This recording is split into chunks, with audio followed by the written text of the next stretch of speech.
listener production. Hi, Sasha Barbagat with you. Welcome to The Briefing. It's been a long time since the heady days of the Barbie movie and Oppenheimer buzz. Never forget Barbenheimer.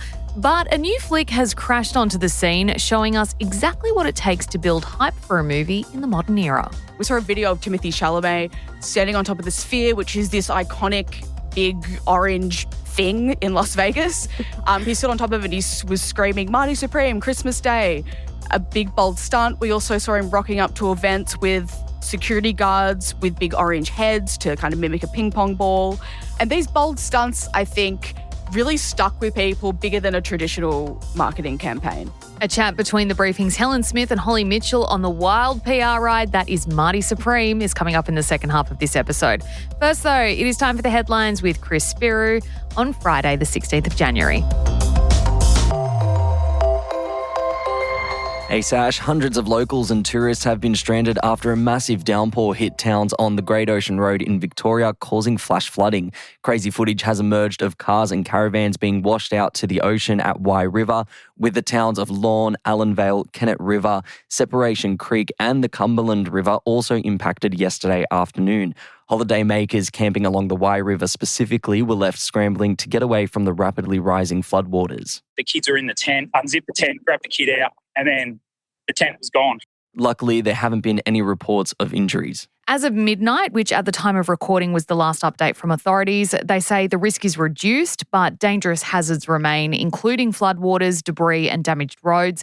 People who can leave the area are being asked to do so, but for those who can't, there are emergency relief centres that have been set up. Yeah, and it's another devastating emergency event for Victoria, which is continuing to battle multiple bushfires at the moment. While the Premier, Jacinta Allen, has promised to request a formal review into the state's disastrous bushfire season, an independent body is set to examine how prepared Victorian authorities were, as well as the CFA's firefighting equipment and resourcing. Yeah, there has been a lot of pressure on the government to conduct a probe. The United Firefighters Union claims that the scale of the devastation we've seen from these fires was preventable. The bushfires have now been burning for more than a week across multiple locations, killing one person and destroying around 260 homes as well as tens of thousands of livestock. We've been given our first look into the effectiveness of Australia's world-first social media ban, with new government data showing 4.7 million accounts have been deactivated or deleted since it kicked in. The ban came into effect on December 10 last year, with preliminary analysis by the eSafety Commission finding social media companies have been making, quote, meaningful attempts to prevent kids under the age of 16 from being on their platforms. Earlier this week, Meta said it had shut down more than 500,000 accounts right across Facebook and Instagram in order to comply with the ban. But it does remain critical of the move of introducing the social media ban in the first place. The company argues it doesn't improve the safety of young Aussies and instead is pushing them to less regulated apps and also unfairly impacting isolated and vulnerable teens. Quite a wild take, Chris. I'm not saying whether I'm in favour of the social media ban or not, but for Meta to be like, oh, what about the at-risk teens? Sorry. Yeah. The content that exists on your platform, that is a wild take for you to have. Yeah, and I mean, the reality is that there are kids that, were speaking out ahead of the ban saying, you're isolating me, you're cutting me off from my online communities that I've built. Rural teens, neurodivergent teens that really do look to social media for support. But I mean, yeah, to hear the argument coming from Meta is wild. That's wild. Now, look, we have also heard from the Communications Minister, Annika Wells. She says that there is more work to be done, but the data shows a huge achievement and that, it's proof that the laws are making real meaningful differences. And she also said that every account deactivated could mean one extra young person with more free time to build their community and identity offline, which is very hopeful and it's such a nice message. But also I'm like, how realistic is this? Because over the summer break, I don't know about you, but I was surrounded by a bunch of teenagers and I was like, have y'all been bumped off? Because they were all still scrolling Instagram, they were all still scrolling TikTok, and the ones that I had spoken to at least, they didn't do any trickery or foolery to bypass it. They just were still on these apps. Yeah, that's so interesting. I actually don't know any teenagers, so I can't comment as to the effectiveness of the people around me. But yeah, it is interesting that a lot of people are saying it hasn't affected them. But I mean, the numbers are there, so it is obviously having an impact somewhere. Yes, but I mean, I do want to hear from people who do have teens in their lives. If you are listening, head to our broadcast channel on Instagram at The Briefing Podcast. We'll pop a little prompt up there. British band Pulp has agreed to play the Adelaide Festival again after the events board reinstated author Randa Abdel Fattah and issued a formal apology to her. We apologise to her unreservedly for the harm that Adelaide Festival has caused her. That was the event's new chair, Judy Potter, speaking there. And the Palestinian-Australian author has since accepted the apology, having this to say in a statement posted to X. I will consider the board's invitation to participate in 2027 Adelaide Writers' Week at the appropriate time, but would be there in a heartbeat if Louise Adler was the director again. A reminder, Adelaide Writers' Week, part of the massive Adelaide Festival, was cancelled this week after 180 authors and speakers pulled out of the event in protest at Abdel Fattah's axing from the lineup. The director, Louise Adler, who Abdel Fattah referenced there, resigned in protest at the board's decision. Now, in a statement, Pulp confirmed they'd go ahead with their planned free show on the festival's opening night next month in the wake of the apology. While South Australia's Premier is digging his heels in on his position on the matter, Peter Malinauskas initially spoke in favour of Abdel Fattah's removal from Writers' Week over her previous comments about Israel and says that his position has not changed. I'm in favour of inclusivity. I'm in favour of consistency, making sure that all voices are able to be heard, not just some. So my position is unchanged. Meantime, there are calls for the festival's reinstatement of Abdel Fattah to be reversed from some within the Jewish community who say they are profoundly hurt by the decision. Overseas now to the US, where 4 astronauts have returned to Earth in NASA's first ever medical evacuation from the International Space Station. Splashdown of Crew 11. After 167 days in space, Dragon and NASA astronauts Zena Cardman and Mike Fink, Kimya Yui of JAXA, and Roscosmos cosmonaut Oleg Platonov are back on Earth. The SpaceX capsule carrying astronauts from the US, Japan, and Russia made the successful 11-hour descent, parachuting into waters off San Diego after undocking from the ISS yesterday morning, Chris. Yeah, and NASA hasn't identified which of the 4 crew members was experiencing a medical issue or what it was specifically, but it has said that the sick astronaut is fine right now and in good spirits. And based on how NASA gives health updates, Sash, we are unlikely to ever find out who they are or any other further details as to what was making them sick or feel unwell. Yeah, well, it makes me think of, never forget, Butch and Sunny. Butch and Sunny. Who were rescued last March. I can't believe it's nearly been a year. I remember watching them come down. That reminder, if you're not sure, listener, was those 2 astronauts who got stuck on the ISS. They were supposed to be there for 8 days. They ended up there for 9 whole long months. Yeah. And they were rescued. And this made me think of them. So I quickly jumped on Google this morning and was like, hey, where are they? The last update I could find on them was from May. So 2 months after they'd arrived back. And they gave a formal interview and they were like, oh yeah, we've just come out of rehab. And that's it. So, because I'd love to hear from them and hear like if they've had any ongoing health impacts. But as you said, NASA likes to keep those things pretty tight to the vest. So maybe we'll never know. And the Gold Coast could soon be home to Australia's first Trump Tower. According to insiders quoted in 9 newspapers, the Trump family is in advanced talks with developers for it to be built on a site at Surfers Paradise, which had previously been home to a resort before being knocked down in 2013. Now, the owner of the site is worried that publicity and, quote, big mouth council planners could jeopardise this deal.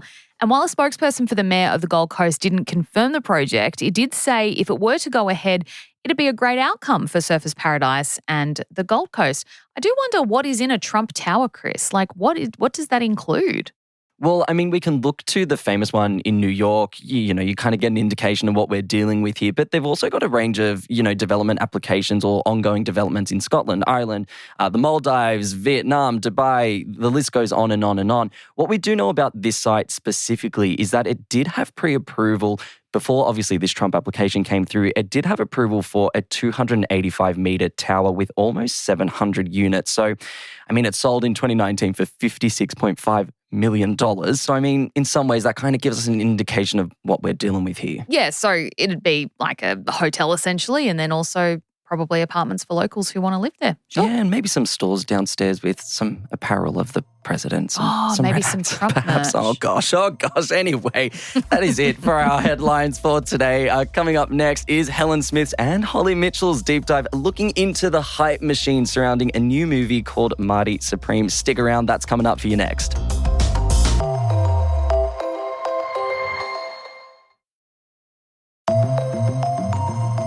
Hey, it's Helen Smith here. The awards season is well underway with the Critics' Choice Awards and the Golden Globes wrapping up over the last couple of weeks. And Timothée Chalamet, the star of Marty Supreme, took home some big wins at both events, all pointing to a likely Oscar win. The Critics' Choice is Timothée Chalamet. The Golden Globe goes to Timothée Chalamet. But I've been very grateful. My dad instilled in me a spirit of gratitude growing up. Always be grateful for what you have. It's allowed me to leave this ceremony in the past empty-handed, my head held high, grateful just to be here. But I'd be lying if I didn't say those moments didn't make this moment that much sweeter. For my parents, for my partner, I love you. Thank you so much. Marty Supreme is an A24 film starring Timothée, and its PR run has been making headlines recently, which has seen the film break some records for the independent production company. And I'm joined now by senior producer Holly Mitchell. We went to the Australian premiere of the film and we interviewed some of the guests on the red carpet to really try and unpack what makes good movie hype in 2026 and how Marty Supreme is leading the way. Holly, firstly, can you tell us a little bit about this movie? Hey, Helen. It stars Timothée Chalamet, who people might know, well, from the internet recently, as we'll get into, but also from June, Complete Unknown, the Bob Dylan movie, and also more recently as Kylie Jenner's boyfriend. It also has Gwyneth Paltrow, Odessa Azion, and Tyler, the Creator. So a lot of big stars. It's the first film that's been solo directed by Josh Safdie, who usually produces stuff with his brother Benny.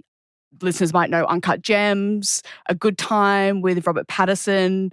And it tells the story, it's loosely based on the life of an actual ping pong player, Marty Reisman, and his life in 1950s New York. Everything in my life's falling apart, but I'm gonna figure it out. Do you need any help? I could help you. I know it's hard to believe, but I'm telling you, this game, it fills stadiums overseas. And it's only a matter of time before I'm staring at you from the cover of a Wheaties box. It had this limited opening in New York and LA, and it scored the highest per cinema average of 2025, selling out 92 shows and counting. So that made it one of the biggest per theatre average opening for a film since 2016. So that's compared to La La Land in 2016. And this means it joins the ranks of the best limited debuts of all time, which is pretty impressive.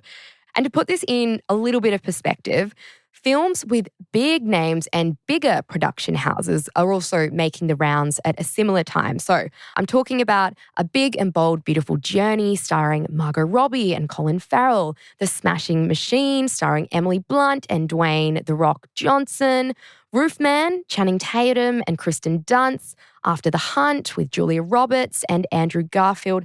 These all struggled to attract people to theatres in recent months, and I really hadn't heard about any of those films, and those are massive names, as much as I have about Marty Supreme. And Holly, we talked with Aussie comedian and writer Jen Fricker, who told us on the red carpet how much pressure a big budget puts on a film. There's so much pressure for filmmakers to... There's not even an expectation to recoup their budget anymore. And also every budget, what it costs to actually make the film, paying crew, sets, actors and stuff, they then have to double just for marketing. So yeah, I cannot imagine the pressure. But then also they're Safdies, the Safdie brothers, they make bangers. So Holly, can you break it down to us? Explain why this PR tour of Marty Supreme became so successful. I mean, there is a lot to unpack here. Yeah. A lot of stuff happened, and that's all part of the thing, I think. It was very chaotic, extremely confusing, especially at first, which created a lot of intrigue. Everyone was like, what the hell is Timothée Chalamet doing? We had the Zoom call. We had all this stuff. And it didn't immediately scream marketing campaign. It was so confusing. No one knew what was happening. So yes, there was that Zoom call he did. We can't let this movie down. We have to be intentional, relentless, aggressive. I'm thinking big. You know what I mean? This has got to be one of the most important things that happens on planet Earth this year. Marty Supreme, Christmas Day. I want to say that so many times. If I go on Jimmy Fallon, I want to say Marty Supreme, Christmas Day. Marty Supreme, Christmas Day. Marty Supreme, Christmas Day. Hey, Timothy, has anything interesting happened to you in your life the last couple months? Marty Supreme, Christmas Day. For sure. Yeah. I think I should be on thousands of Wheatie boxes. To me, it's marketing 101. That was kind of the first part. And then I think the second part of the marketing was it mimicked how you would market a sport event. We saw a lot of celebrities in these kind of like iconic Marty Supreme jackets. We saw Kylie Jenner, of course, Timothy's girlfriend. All the Jenners actually were sporting them. Then we iconically saw Susan Boyle in a Marty Supreme jacket. Like anyone that was cool and kind of an it person in Hollywood was wearing one of these jackets. I think they're now selling online on eBay for thousands and thousands of dollars. That was part of it. We also saw Timothy on a Wheaties box, which is something that you would see a sports star on.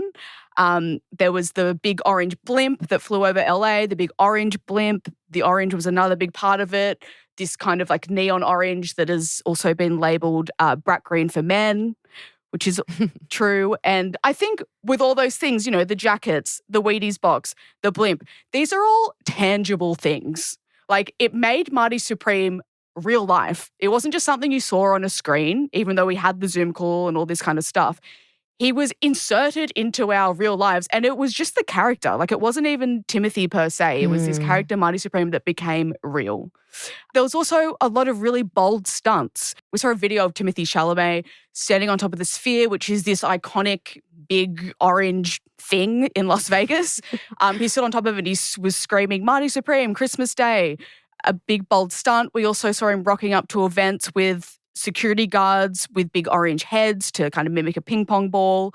And these bold stunts, I think, really stuck with people bigger than a traditional marketing campaign.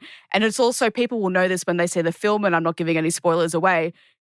It's Timothée Chalamet, but that's actually his character. Like he became the character in real life through all these stunts, and it really worked. And on the back of that Zoom call that you mentioned earlier that he posted to his Instagram page with just a random caption, video 93884.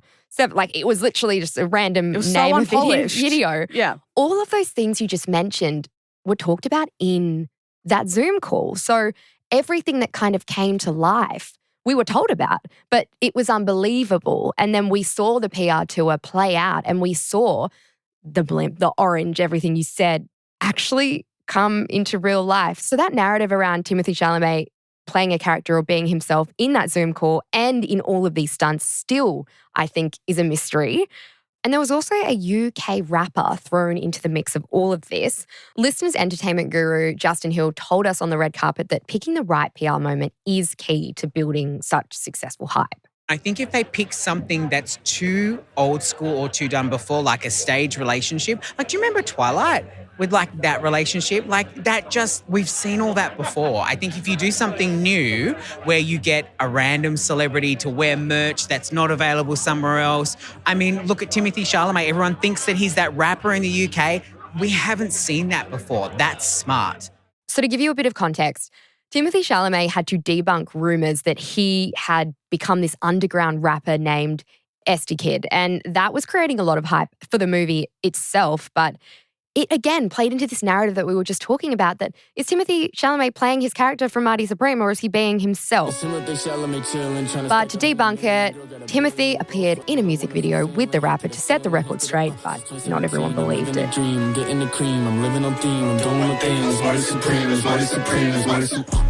Also, Helen, on that SD Kid stuff, I think what was really interesting about that is that was Timothy directly inviting his fans and the audience to play along with something. Everyone was like, is this him? Isn't it? The video came out. Everyone's playing along at home. Everyone was talking about that, which, again, just really added to the hype, not only around the movie, but Timothy himself. So the way people hype up movies now with PR and marketing has changed so much. What kind of changes have we seen? Well, these days, a traditional, quote-unquote, more passive movie approach, so I'm talking about late-night show appearances or junkets or massive profiles in mainstream media, it doesn't really cut it anymore. And what you just touched on there with the being authentic and real was something that a lot of people told us on the red carpet was the most important aspect for them. But here's some examples. Jennifer Lawrence has been doing the rounds for her film Die My Love, and she's a massive name and she's very lovable, but we haven't heard much about that film, and that took a more traditional approach to the PR tour, very different to what we've seen with Marty Supreme. But again, another example of getting all the eyes and attention on you when it doesn't work. Stars like Sydney Sweeney recently has been getting a lot of attention and a lot of movie hype around her boxing biopic, Christy, but it flopped spectacularly. Now, Holly, going back to that PR approach and the tactics used by A24 for Marty Supreme, it isn't the first time the production company has used an interesting approach. Can you unpack some of the other ways they've done this in the past? They only started in 2012 and they basically had no money when they began. Like, they were indie filmmakers, new on the scene, and so they had no choice but to turn to guerrilla marketing, and they really embraced social media like other big production companies weren't. And a really good example of this early on was one of their earlier films, Ex Machina, which premiered at the 2015 South by Southwest Festival. And if you were at that festival and you logged onto Tinder, you would have come across an attractive young woman called Ava. And so, as you can imagine, a lot of people at the festival were matching with her. They would have a chat and they thought they were really vibing with this like really hot like woman. And she would eventually invite them to follow her on Instagram. People would go to her Insta and the only thing on the Instagram was a trailer for Ex Machina. Like, brilliant marketing. So A24 was essentially catfishing people at this festival to promote their movie. And it really worked. People at that festival really, really reacted positively to that. But we want to know, Holly, in your eyes, after seeing this film, did it deliver? Did the PR machine deliver and live up to the hype? I've got to say, I think that it did. And the hype was pretty crazy. And so I will admit, I was expecting it not to reach up to it just because the hype has been so intense. But it did. I really, really loved the film. It's set in the 1950s, but I feel like there's a lot of cultural kind of commentary that is very relevant to today. I thought Timothée Chalamet was amazing. I've been a fan of him for a while, and I feel like in this role, it just seemed like the most him. Like, I know he's acting, but it just felt like him. I was like, he's in his element. And it was great. It was funny as well as it had lots of dark moments. I really enjoyed it. What did you think? I also think it delivered as well, but I listened to a really great interview on the Director's Cut podcast with Josh Safdie, and I definitely recommend, if you are going to see this film, listen to that interview because it really takes you behind the scenes of how the movie was made and it makes you appreciate it even more. I think it was a great performance from Timothée. I'm excited to see what happens at the Oscars. We want you guys to know, though, if you have seen the film, if you're going to see it, let us know at The Briefing Podcast on Instagram your thoughts on the PR tour, the success. If you think this film has delivered, there's pre-screenings happening all across Australia at the moment, but it officially opens on the 22nd of January. Holly, thank you so much for joining us in The Briefing, our senior producer here. That's it for this episode, though. Before you go, we'd love it if you could share this ep with someone else you think might enjoy it. It's a really easy way you can support us and all we do here at The Briefing. And as I said, you can check us out on Instagram at The Briefing Podcast. Let us know your thoughts. I'm Helen Smith. Catch you next time.